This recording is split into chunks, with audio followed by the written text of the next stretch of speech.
بسم اللہ الرحمن الرحیم۔ رمضان کی تیاری کیسے کریں؟ حضور صلی اللہ علیہ وسلم رمضان المبارک کا استقبال کیسے کرتے تھے؟ محترم ناظرین، رمضان المبارک کا عظیم الشان مہینہ آنے والا ہے جس کا انتظار مسلمانوں کو شدت سے رہتا ہے، اور اس کی تیاری شعبان المعظم کے مہینے سے شروع ہو جاتی ہے۔ یہ مہینہ رحمت، برکت اور مغفرت والا مہینہ ہے، نیکی اور ثواب کمانے والا مہینہ ہے، بخشش اور جہنم سے خلاصی کا مہینہ ہے۔ اسی مہینے میں بندے کو اپنے رب سے قربت کا عظیم موقع ہاتھ آتا ہے۔ اس مہینے میں رضا الہی اور جنت کی بشارت حاصل کرنے کے مواقع بڑھ جاتے ہیں۔ ذرا تصور کیجئے، جب آپ کے گھر کسی اہم مہمان کی آمد ہوتی ہے تو ہم اور آپ کیا کرتے ہیں؟ ہم بہت ساری تیاریاں کرتے ہیں، گھر کی صاف صفائی کرتے ہیں، گھر کو خوب سجاتے ہیں، خود بھی زینت اختیار کرتے ہیں اور بال بچوں کو بھی اچھے کپڑے پہناتے ہیں۔ پورے گھر میں خوشی کا ماحول ہوتا ہے، بچے خوشی سے اچھل کود کرتے ہیں۔ مہمان کی خاطر تواضع کے لیے ان گنت پرتکلف سامان تیار کیے جاتے ہیں۔ جب ایک مہمان کے لیے اس قدر تیاری، تو اللہ کی طرف سے بھیجا ہوا مہمان رمضان کا مہینہ ہو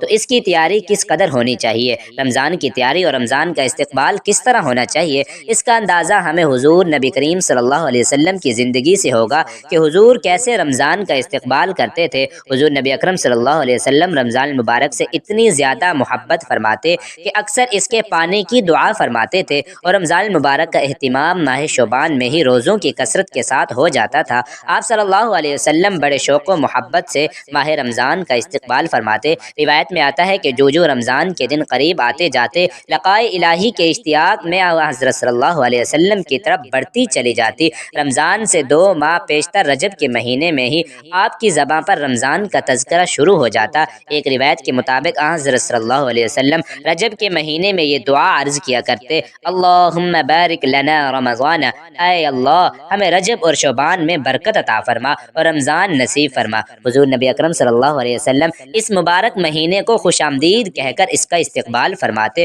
اور صحابہ کرام سے سوالیہ انداز میں 3 بار دریافت کرتے: کون تمہارا استقبال کر رہا ہے اور تم کس کا استقبال کر رہے ہو؟ حضرت عمر ابن خطاب رضی اللہ عنہ نے عرض کیا: یا رسول اللہ صلی اللہ علیہ وسلم، کیا کوئی وحی اترنے والی ہے؟ آپ صلی اللہ علیہ وسلم نے فرمایا: نہیں۔ عرض کیا: کسی دشمن سے جنگ ہونے والی ہے؟ تو حضور صلی اللہ علیہ وسلم نے فرمایا کہ نہیں۔ عرض کیا: پھر کیا بات ہے؟ تو آپ صلی اللہ علیہ وسلم نے فرمایا: بے شک اللہ عز و جل ماہ رمضان کی پہلی رات ہی تمام اہل قبر کو بخش دیتا ہے۔ جب حضور صلی اللہ علیہ وسلم شعبان کے مہینے میں داخل ہوتے تو یہ ذوق و شوق مزید بڑھ جاتا، اور آپ صلی اللہ علیہ وسلم کے شب و روز رمضان جیسا رنگ اختیار کر لیتے، گویا آپ صلی اللہ علیہ وسلم رمضان کی برکات سے بھرپور طریقے سے فیض یاب ہونے کی خاطر مشق فرما رہے ہوں۔ ام المؤمنین حضرت عائشہ رضی اللہ تعالی عنہا ماہ شعبان کے شب و روز بیان کرتے ہوئے فرماتی ہیں کہ رسول مبارک صلی اللہ علیہ وسلم شعبان کے مہینے میں اس قدر نفلی روزے رکھتے کہ ہمیں محسوس ہوتا گویا کہ آپ مسلسل روزے رکھتے چلے جائیں گے،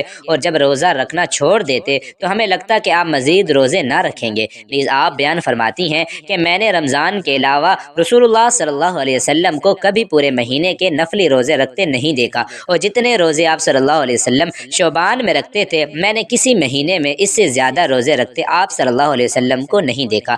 حضرت ام سلمہ رضی اللہ تعالی عنہا بیان فرماتی ہیں کہ نبی اکرم صلی اللہ علیہ وسلم سال میں کسی مہینے کے مکمل روزے نہ رکھتے سوائے شعبان کے، اسے رمضان سے ملا دیتے۔ بس یہ بھی استقبال رمضان کا ایک طریقہ تھا کہ آپ صلی اللہ علیہ وسلم اس مبارک مہینے میں داخل ہونے کی تیاری کے پیش نظر نفلی روزے رکھتے چلے جاتے، اور روزے رکھتے رکھتے ہی رمضان مبارک کے ایام میں داخل ہو جاتے۔ شعبان کے دنوں میں رمضان کو پالینے کی تڑپ کا اظہار اس حدیث پاک سے بھی خوب ہوتا ہے، جس میں حضرت صلی اللہ علیہ وسلم نے رمضان کے انتظار میں شعبان کے دن گن گن کر گزارنے کی تحریک فرمائی ہے۔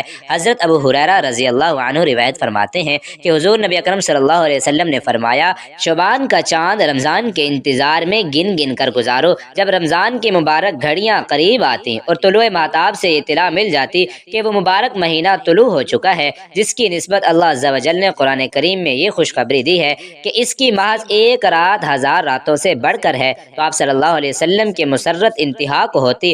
سلمان فارسی رضی اللہ تعالی عنہ بیان کرتے ہیں کہ شعبان کے آخری دن حضرت صلی اللہ علیہ وسلم نے صحابہ کو جمع فرمایا اور ان الفاظ میں خوشخبری عطا فرمائی: اے لوگو، غور سے سنو، تم پر ایک عظمت والا اور مبارک مہینہ سایہ فگن ہونے والا ہے، جس میں ایک رات ایسی ہے جو 1000 مہینوں سے بڑھ کر ہے۔ اللہ تعالیٰ نے اس کے روزے رکھنا فرض فرمایا اور اس کی رات کے قیام کو ثواب ٹھہرایا ہے۔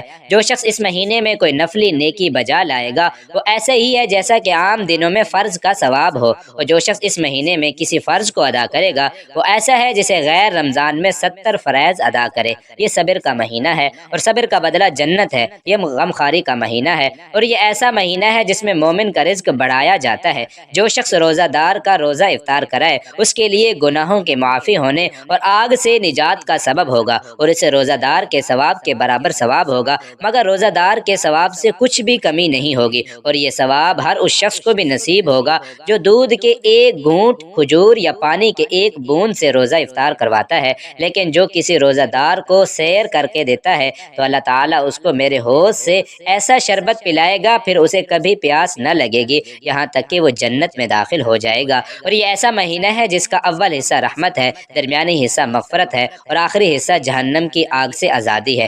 جو صرف اس مہینے میں اپنے غلام اور نوکر کے بوجھ کو ہلکا کر دے تو اللہ عز و جل اس کی مغفرت فرما دے گا اور آگ سے آزادی عطا فرمائے گا۔ اللہ رب العزت ہمیں استقبال رمضان کی تیاریاں اور رمضان المبارک جیسے بابرکت اور مقدس مہینے کے فرائض کو انجام دینے کی توفیق نصیب فرمائے، آمین ثم آمین۔